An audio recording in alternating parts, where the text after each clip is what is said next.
তো হ্যালো বন্ধুরা, সবার মুখে এখন একটাই প্রশ্ন যে তুমি যে বলেছিলে তুমি যে নির্দোষ, তার প্রমাণ সহ একটা ভিডিও তুমি পোস্ট করবে বলেছিলে। সেটা আমি আমার ইনস্টাগ্রাম আর ফেসবুকে পোস্ট করেছিলাম এরকম, যে আমি বলেছিলাম আমি যে নির্দোষ তার একটা উপযুক্ত প্রমাণ সহ সোনালী আর শফিকের বিরুদ্ধে আমি একটা ভিডিও পোস্ট করব। তো সেই ভিডিও আমার অলরেডি বানানো আছে, তো আমি পোস্ট করতে পারছি না কোনো রিজনের জন্য। তো কারণ এটা আমার উপর একটু প্রবলেম ক্রিয়েট হচ্ছে, তো সেই কারণে আমি পোস্ট করতে পারছি না। আর এই প্রবলেমের জন্যই আমার ইনস্টাগ্রাম আর ফেসবুক পেজে যে আমার ভিডিও অলরেডি দুটো পোস্ট করা ছিল, তো সেই দুটো আমাকে ডিলিট করতে হয়েছে।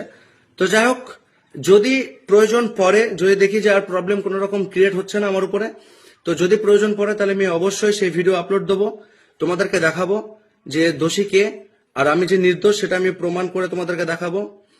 আর যদি প্রবলেম ক্রিয়েট না হয় তাহলে এই পর্যন্তই। বাকি আর কিছু বলতে চাই না, আমি এই নিয়ে কোনো রকম কোনো কিছু এগোতে চাই না।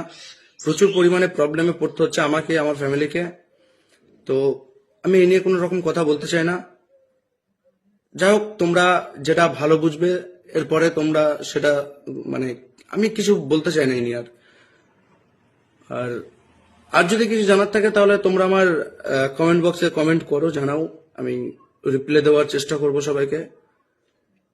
যাই হোক, সবাই ভালো থেকো, সুস্থ থেকো। আর আর কিছু বলতে চাই না, বাস সবাই ভালো থেকো, সুস্থ থেকো, লাভ ইউ।